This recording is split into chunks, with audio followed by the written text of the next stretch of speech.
ازيكم عاملين ايه؟ النهارده هنعمل مع بعض ألذ واجمل خلطة محشي هتجربوها، وهنعمل منها تشكيلة رهيبة، وهنعمل كمان ألذ واجمل ممبار بطريقة احترافية، وهنعمل كمان مع بعض اللحمة المشوية بصوص يجنن. بجد يا جماعة مش قادرة اوصف لكم، ما شاء الله الريحة والطعم حاجة كده تجنن. شايفين الجمال؟ بس قبل ما ابدأ الفيديو، لو اول مرة تشوفوني انا اسمي اسماء. لو عجبكم الفيديو ما تنسوش تشتركوا في القناة ولايك وشير وفعلوا الجرس عشان توصلكوا اشعارات بكل وصفاتي. ما تنسوش تحطوا تطبيقاتكم على الجروب بتاعي على الفيسبوك. يلا بينا نبدأ.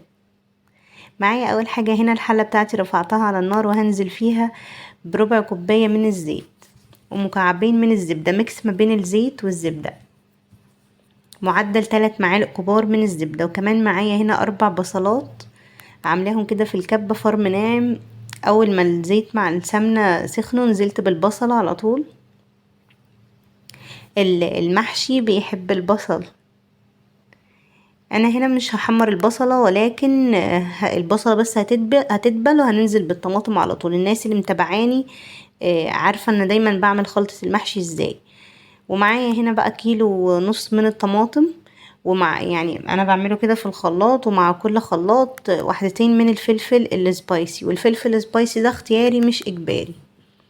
وهنا بقى انا مبفرمش الطماطم فرم ناعم، لا بفرمها فرم خشن شوية عشان تسهل عليا ان هي تتسبك بسرعة. شايفين؟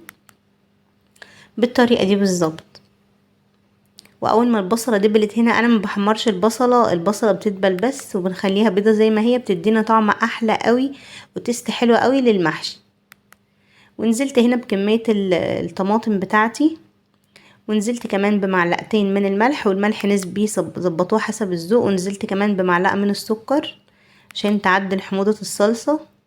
وهنسيب بقى الطماطم دي تتسبك لحد ما يبقاش فيها ولا نقطة مية، تنشف خالص. ودي طريقتي المعتادة في تحضير صلصة المحشي. ومعايا هنا بقى الحلة دي فيها 3/4 مية، نزلت بيها بالحاجات بتاع اللحمة، البصل والطماطم والفلفل والورق اللوري. وهنزل بقطع اللحمة بتاعتي. اللحمة دي يا جماعة انا هسلقها بنسبة 90%، وبعدين هقولكوا هتعمل بطريقة سهلة جدا وهتطلع زي المشوية بصوص يجنن. نزلناها هنا كده في المية اول ما بدأت في الغليان، ومش هنحط لها دلوقتي ملح ولا اي حاجة خالص، ممكن بس نحط نص معلقة سكر تسهل علينا التسوية، ونسيبها تستوي بنسبة 90%. ومعايا هنا الحلة دي رفعتها 3/4 مية على النار، وهبدأ اسلق ورق العنب بتاعي. الورق ده انا مش جايباه فريش، ولكن كان عندي في الفريزر، وان شاء الله هعمل معاكم حلقة لتخزين ورق العنب، وبيطلع رهيب. بحتفظ بيه من السنة للسنة. وهنديله كده لون اصفر من على كل جهة، على الجهة دي وعلى الجهة دي. اول ما ياخد لون اصفر على الجهة الاولى هنقلبه على الجهة التانية. وبياخد في السلقة حوالي دقيقتين على النار، مش اكتر من كده طبعا عشان الورق ما يتهريش ويبوظ منه.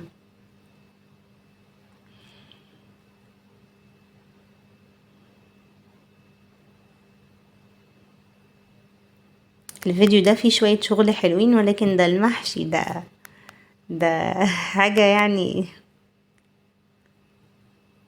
هو بطل السفرة المصرية عندنا، المحشي ده اساسي عند المصريين يعني معروف.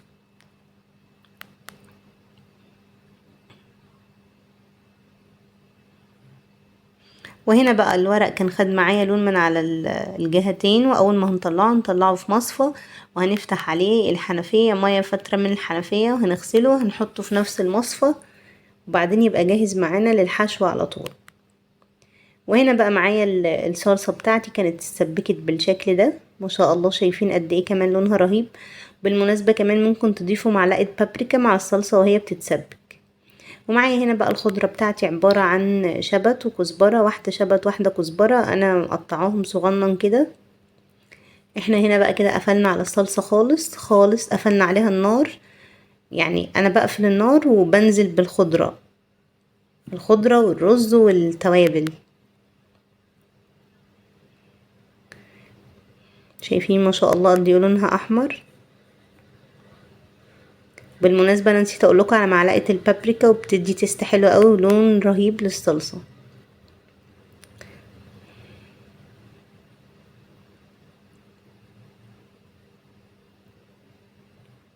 وهنضيف بقى هنا التوابل بتاعه المحشي بتاعتنا. الملح بنظبطه، الفلفل فلفل اسود، معلقه فلفل اسود ونص معلقه كمون، وهي دي بهارات المحشي بالنسبه لي، بكتفي بيها ما بزودش اي بهارات تاني.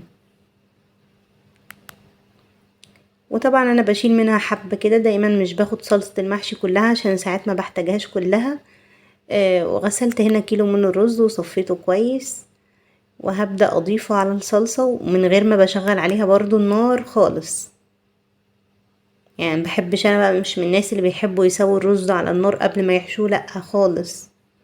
وبيطلع بيرفكت بجد، طريقة رهيبة لتحضير المحشي. وهنبدأ بقى هنا لف ورق العنب. انا تقريبا عملت معاكم كذا فيديو لف ورق العنب او الورق العنب عموما، الفيديو كان خاص بورق العنب. بنبدأ نحط الرز بتاعنا ونبدأ نقفل مع الاستمرار في الضغط، ونقفله من كل الطروف. بيطلع معانا بالشكل ده، واستحالة يفك يعني وهو بيستوي.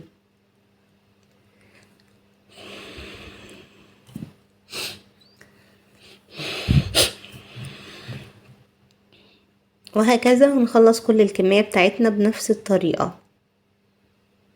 بنحط حبة الرز في النص ونبدأ نقفل من الجناب، وبعدين بنبرم الصباع وبيطلع معانا بالشكل القمر ده. وهنعمل كل الكمية بنفس الطريقة. ومعايا هنا بقى تشكيلة حلوة قوي من البتنجان الاسود والبتنجان الملون والفلفل الرومي. انا كنت عاملة معاكم فيديو للمحاشي المشكلة قبل كده، وعرفتوا معايا طريقة التقوير، طريقة تقوير المحاشي، الكوسة والفلفل والبتنجان.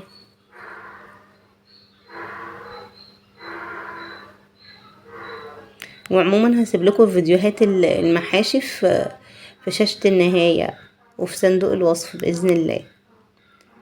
وبنبدأ بقى نحشي بالشكل اللي انتوا شايفينه ده، ولكن انا ما بحبش املى البتنجانية او الفلفلاية او الكوساية ايا كان منهم قوي، ما بحبش املاها للاخر، لا بنسيب حتة بالشكل اللي هتشوفوه دلوقتي ده.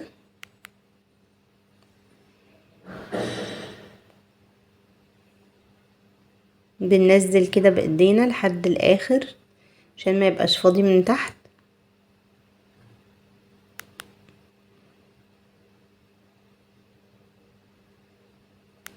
طبعا انا قورتهم وحطيتهم في ميه بمحلول نقع مده 10 دقايق، ميه بملح بخل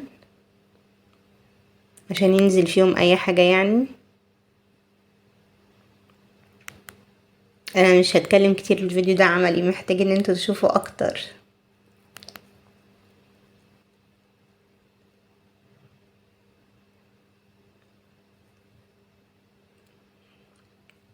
طبعا المحاشي عارفين ان هي بطلة الجماهير في العزومات عندنا وغير العزومات بصراحة، بس انا ما بحبش اعملها كتير يعني، خلينا كل فترة وفترة كده احسن. وهنا بقى كنت خلصت الكميات بتاعتي، التشكيلة. ورق العنب كمان خلصته. عايزة اقول لكم انا عاملة ورق العنب قبلها بيوم بالليل، وحطيته في اطباق فل، وحطيته في الفريزر، وخرجته تاني يوم الظهر كان جاهز على التسوية على طول، ما حصلوش اي حاجة. وهنا بقى بنبدأ نضيف الشوربة، شوربة اللحمة او شوربة الفراخ لورق العنب. هو ورق العنب بياخد شوربة زيادة شوية عن الكرنب وعن باقي المحاشي التانية، يعني بنوصل الشوربة لكده بتبقى باينة بالشكل اللي انتوا شايفينه ده. بتغطيه بس مش قوي، زي ما انتوا شايفين كده بالظبط، وعلى نار عالية لحد ما يشرب الشوربة بتاعته تماما، وبعدين هنهدي عليه ونسيبه يستوي براحته. وهنا بقى المحاشي المشكلة احنا بنحط الشوربة بس لحد نص كمية المحشي بتاعتنا، مش بنخليها تطلع لفوق عشان المحشي ما يعجنش. اهو بالشكل ده لحد نص البتنجانية او نص الفلفلاية ايا كان فيهم، توصل لحد نصها، وعلى نار عالية برضو. اول ما يبدأ يشرب الشوربة بتاعته هنهدي النار عليه ونسيبه يستوي براحته. وعايزه اقول لكم التسويه بيرفكت للمحاشي، والرز بيطلع من جوه مفلفل وحاجه رهيبه بجد. انا معليه النار اعلى حاجه لحد بس ما يبدا يشرب الشوربه بتاعته. ومعايا هنا الممبار ده بقى كان بقاله مده في الفريزر. الممبار ده انا كنت عملته معاكم في عزومه رمضان، العزومه بتاعه رمضان الكبيره اللي احنا كنا عاملينها مع بعض. الممبار كنت حشيته سلقته وحطيته في الفريزر، ما بيحصلوش اي حاجة، بيقعد معاكم حوالي شهر او 2، ما بيحصلوش اي حاجة. وعايزة اقول لكم بيطلع اكنه لسه معمول حالا. بس انا طلعته من قبلها الصبح بس، من الصبح لحد المغرب، لحد ما سبته فك براحته خالص. وبعدين بقى في زيت سخن، زيت غزير سخن، وبننزل بالمنبار على طول، وبنديله بقى تحميرة كده اللون اللي احنا حابينه، يعني حابينه ذهبي، حابينه فاتح، حابينه غامق، زي ما انتوا حابين. عملته معاكم في فيديو العزومة بتاعت رمضان، عزومة لأكتر من 60 فرد. لو دخلتوا هتجيبوا الطريقة، وهسيب لكم برضو اللينك بتاع الفيديو في صندوق الوصف ان شاء الله. وهنا بقى بنبدأ نقلبه في الزيت كده قلبات بسيطة. الممبار كان معمول حرفيا بطريقة احترافية بجد، يعني هسيب لكم ان شاء الله اللينك بتاع الفيديو في صندوق الوصف. وهنا بقى كان خد لون ذهبي فاتح، وانا عموما بحب الممبار لونه فاتح. وهنطلعه بقى على ورق مطبخ كلينكس.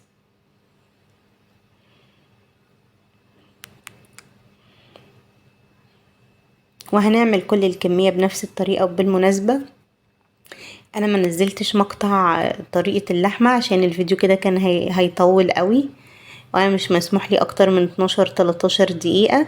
فهقول لكم على الطريقة سريعا. اللحمة سلقناها بنسبة 90%، وبعدين قطعنا الخضار بتاعنا عبارة عن بصلتين و2 طماطم، 2 فلفل رومي، ممكن تحطوا فلفل الوان.